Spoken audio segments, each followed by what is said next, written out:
പ്രിയമുള്ള വിദ്യാർത്ഥികളെ, ഉന്നതിയുടെ ക്ലാസ്സുകൾ ഇന്ന് നമ്മൾ റെക്കോർഡ് ചെയ്ത വീഡിയോ ആയിട്ടാണ് നിങ്ങളിലേക്ക് എത്തിക്കുന്നത്.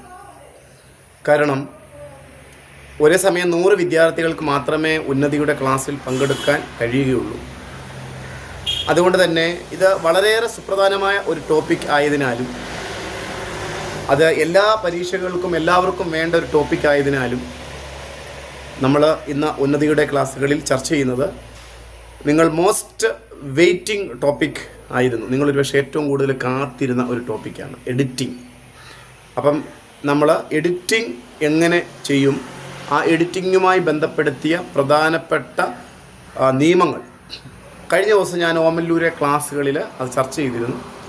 അതിൻ്റെ കൂടുതൽ ഭാഗങ്ങൾ കൂടി ഉൾക്കൊള്ളിച്ചുകൊണ്ട്, കിട്ടാത്ത വിദ്യാർത്ഥികളെയും കൂടി ഉൾക്കൊള്ളിച്ചുകൊണ്ടാണ് എഡിറ്റിങ്ങിൻ്റെ ഈ വീഡിയോ തയ്യാറാക്കുന്നത്. നിങ്ങളെല്ലാവരും എഡിറ്റിങ്ങുമായി ബന്ധപ്പെടുത്തിയ 30 നിയമങ്ങൾ നമ്മൾ ഈ വീഡിയോയിലൂടെ ചർച്ച ചെയ്യും. ആ 30 നിയമങ്ങളും ഉറപ്പായും നിങ്ങൾ പ്രാക്ടീസ് ചെയ്യുക. അതോടൊപ്പം തന്നെ ഇതിനോടൊപ്പം എഡിറ്റിങ്ങിന് തന്നിരിക്കുന്ന ഹോംവർക്ക് ക്വസ്റ്റ്യൻ ചെയ്ത് ഉന്നതിയുടെ ബുക്കിൽ നിങ്ങൾ എഴുതി എടുക്കേണ്ടതാണ്. നമ്മൾ ഈ 30 എഡിറ്റിങ്ങിൻ്റെ റൂൾസുകളിന് ശേഷം 31ാമത്തെ റൂൾസ് വരെയുള്ള കാര്യങ്ങൾ കൂടി അടുത്ത വീഡിയോ ഉൾക്കൊള്ളിക്കും. അത് നാളെ തന്നെ ഉണ്ടാകും. ബാക്കിയുള്ള ക്ലാസ്സുകൾ നമ്മൾ നേരിട്ട് ആയിരിക്കും നടത്തുക. ഇനിയും വരുന്ന ഉന്നതിയുടെ ക്ലാസ്സുകളിൽ നമ്മൾ നേരിട്ട് റിപ്പോർട്ടർ സ്പീച്ച് എന്ന് പറയുന്ന ടോപ്പിക്ക് പഠിക്കും. ഓക്കെ, അപ്പോൾ നിങ്ങൾ ഈ വീഡിയോ പൂർണ്ണമായി കാണുക. ഹോംവർക്ക് ഉറപ്പായിട്ട് ചെയ്യണമെന്ന് കൂടി അറിയിക്കുന്നു. Okay, thank you. ഓക്കെ, നമുക്ക് എഡിറ്റിങ് പഠിക്കാം. അപ്പോൾ എഡിറ്റിങ്ങിൽ ഏറ്റവും പ്രധാനമായി ഒന്നാമത്തേതാണ് നമ്മൾ ദ എന്ന് പറയുന്ന ആ വാക്ക് എവിടെയൊക്കെ നമുക്ക് ഉപയോഗിക്കാൻ പറ്റും. ദ എന്ന് പറയുന്ന ഒരു ആർട്ടിക്കിളാണ്. എ ആൻഡ് ദി ഇവ ആർട്ടിക്കിളാണെങ്കിലും ദ നമുക്ക് എവിടെയൊക്കെ ഉപയോഗിക്കാൻ പറ്റും എന്നുള്ളതാണ് നമ്മൾ ആദ്യമായി ചർച്ച ചെയ്യാൻ പോകുന്നത്. The is using before names of rivers, ocean, sea. അതായത് ഏതൊരു നദിയുടെ മുമ്പിലും സമുദ്രത്തിന് മുമ്പിലും അതോടൊപ്പം തന്നെ കടലുകളുടെ മുമ്പിലുമൊക്കെ തന്നെ നമ്മൾ ദ ചേർത്തിരിക്കണം.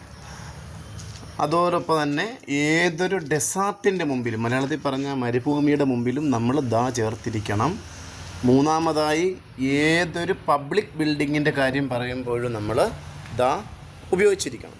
ഉദാഹരണമായി റിവേഴ്സിൻ്റെ പേര് നമ്മൾ പറയുമ്പോൾ പമ്പ എന്ന് പറഞ്ഞാൽ തെറ്റാണ്. The Pampa river, the Nile river, the Periyar river. അതുപോലെ സമുദ്രങ്ങളുടെ പേര് പറയുമ്പോഴും ഇന്ത്യൻ ഓഷ്യൻ എന്ന് പറഞ്ഞാൽ തെറ്റാണ്. The Indian ocean, the Arabian sea. അതുപോലെ ഡെസാർട്ടിൻ്റെ കാര്യം നമ്മൾ പറയുമ്പോഴും പ്രധാനമായി ശ്രദ്ധിക്കേണ്ടത് ദി താർ ഡെസാർട്ട് എന്ന് പറയുന്നതാണ് ശരി. ദി താർ ഡെസാർട്ട് എന്നല്ലാതെ ഡെസാർട്ട് എന്ന് മാത്രം നമ്മൾ പറഞ്ഞാൽ തെറ്റായിരിക്കും. അതുപോലെ തന്നെ ദ താർ ഡെസാർട്ട് എന്ന് ശരിയാണ്. ദ ഗോബി ഡെസാർട്ട് എന്ന് പറയുന്നത് ശരിയാണ്. ദി കലഹാരി ഡെസാർട്ട് എന്ന് പറയുന്നതും ശരിയാണ്.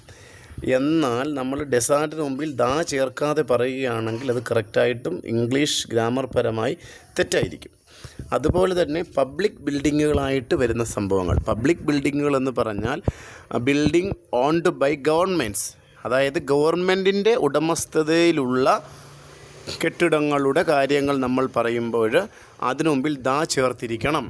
The government school, the collectorate, the town hall, the MLA office.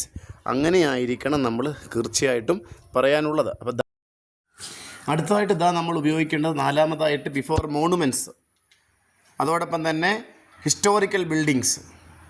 ആറാമതായി superlative degree. ഇതെന്തെന്ന് പറഞ്ഞു കഴിഞ്ഞാൽ നമ്മളുടെ ചരിത്ര സ്മാരകങ്ങളും ചരിത്രപരമായ കെട്ടിടങ്ങളുടെയും അതിനൊക്കെ ഉപരിയായി സൂപ്പർലേറ്റീവ് ഡിഗ്രികളുടെയും മുമ്പിലായിട്ടും നമ്മൾ ദ ചേർക്കണം. ഉദാഹരണമായി നമ്മൾ ദ റെഡ് ഫോർട്ട് എന്ന് പറയണം. റെഡ് ഫോർട്ട് എന്ന് പറഞ്ഞാൽ മാത്രം തെറ്റാണ്. ദ റെഡ് ഫോർട്ട് എന്ന് പറയണം. ഇനി വളരെ ഹിസ്റ്റോറിക്കലായ ഒരു ചരിത്രം സ്മാരകമായി നമുക്ക് നിൽക്കുന്നതാണ് താജ്മഹൽ. താജ്മഹൽ എന്ന് പറഞ്ഞാൽ തെറ്റാണ്. ദ താജ്മഹൽ എന്ന് പറയണം. ദ കുത്തബ് മീനാർ എന്ന് പറഞ്ഞാൽ ശരിയാണ്. അതായത് ഈ മോണുമെൻറ്റ്സിൻ്റെയും സ്തംഭങ്ങളുടെയും സ്തൂപങ്ങളുടെയും ചരിത്ര പ്രാധാന്യമുള്ള കെട്ടിടങ്ങളുടെയും മുമ്പിൽ നമ്മൾ മുൻപായിട്ട് ഉറപ്പായിട്ടും ദ ചേർക്കണം. The Taj Mahal, the Qutub Minar, the red fort, the gate way of India, അങ്ങനെ പറയണം.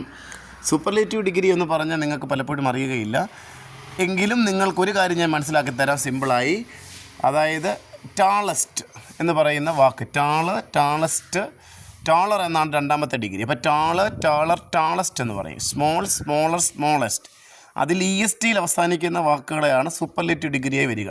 അപ്പം the tallest, the shortest, the smallest, അങ്ങനെയുള്ള പദങ്ങൾ വരുമ്പോൾ EST അവസാനിക്കുന്ന പദങ്ങളുടെ മുമ്പിൽ നമ്മൾ ഉറപ്പായിട്ടും ദാ ചേർക്കണം കേട്ടോ. The most beautiful building in the world, the tallest boy in the class, the smallest boy in our class. അങ്ങനെയൊക്കെ പറയുന്ന പദങ്ങളുടെ മുമ്പിലും ഉറപ്പായിട്ടും ദാ ചേർത്തിരിക്കണം എന്നുള്ളതാണ് നമ്മൾ മനസ്സിലാക്കേണ്ടതായിട്ടുള്ളത്.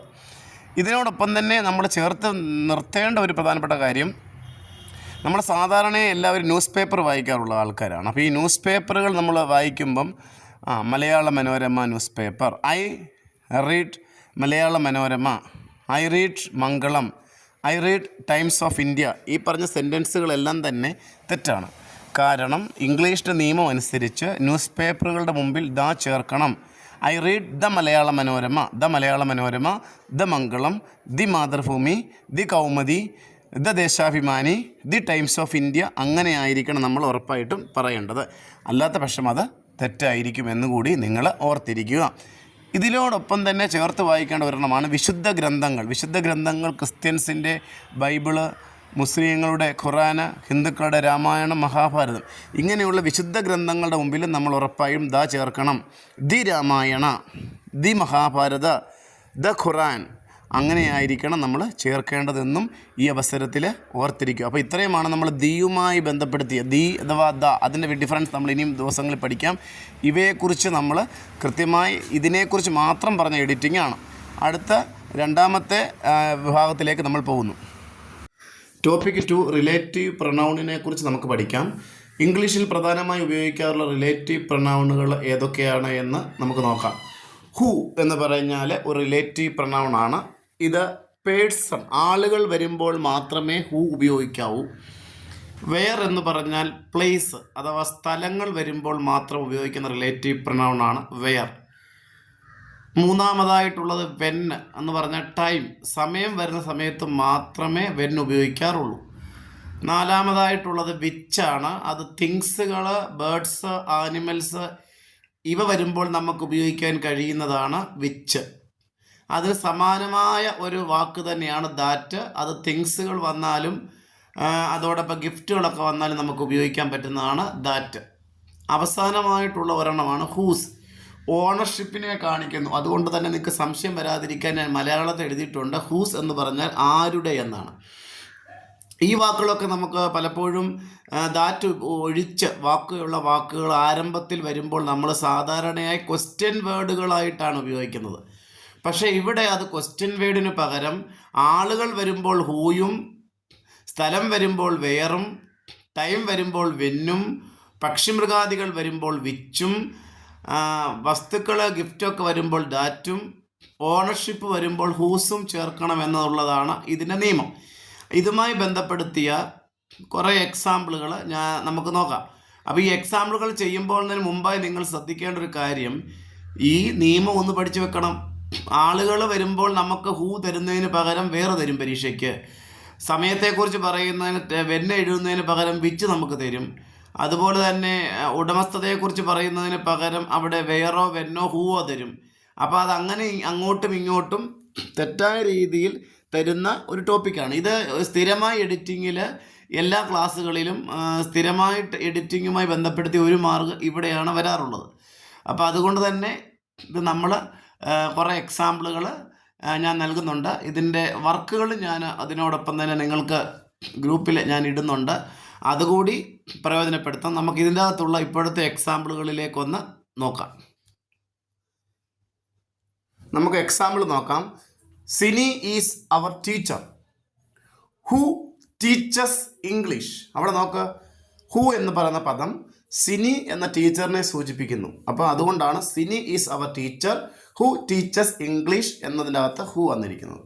ഇനി അതുപോലെ Manu went to Delhi where his uncle resides. ഇവിടെ മനുവിനെ കുറിച്ചല്ല പറയുന്നത്. മനു ഡൽഹിക്ക് പോയി, അവിടെ ആണ് അവൻ്റെ അങ്കിൾ താമസിക്കുന്നത്. അവിടെ എന്ന് പറയുമ്പോൾ സ്ഥലമാണല്ലോ.